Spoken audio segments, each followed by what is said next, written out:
বিশ্বের সবচেয়ে শক্তিশালী সৌর টেলিস্কোপে ধরা পড়েছে এক বিরল ছবি। সূর্যের পৃষ্ঠে দেখা গেছে ছোট ছোট ঘূর্ণির মতো অদ্ভুত দৃশ্য। বিজ্ঞানীরা বলছেন এই সৌর টেলিস্কোপে মহাকাশের আবহাওয়া বোঝা তুলনামূলক সহজ হবে।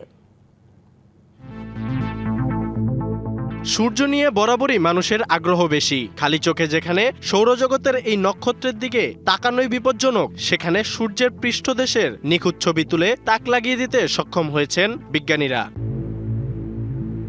যুক্তরাষ্ট্রের হাওয়াইতে থাকা ড্যানিয়েল কে ইনোয়ে সোলার টেলিস্কোপে প্রথমবারের মতো সূর্যের পৃষ্ঠ এত কাছ থেকে দেখা গেছে। সেখানে ধরা পড়েছে অসংখ্য ছোট ছোট ঘূর্ণি বা ভর্টেক্স।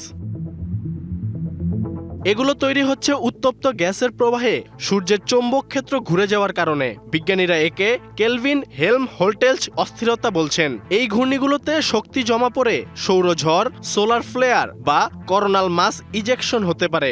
এর প্রভাব পড়তে পারে পৃথিবীর বিদ্যুৎ ব্যবস্থা, স্যাটেলাইট এবং মহাকাশচারীদের উপর। নগদ নিয়ে এলো হার নামানা হার অফার। সর্বনিম্ন 10,000 টাকা রেমিটেন্স নগদে পাঠালে থাকছে স্বর্ণের হার জেতার সুযোগ। বিজ্ঞানীদের মতে সূর্যের এই ক্ষুদ্র ঘূর্ণিগুলো শুধু নতুন একটি আবিষ্কার নয়, এগুলো ভবিষ্যতে মহাকাশের আবহাওয়া আগেই বুঝতে এবং পৃথিবীকে সম্ভাব্য ক্ষতি থেকে সুরক্ষায় গুরুত্বপূর্ণ ভূমিকা রাখবে।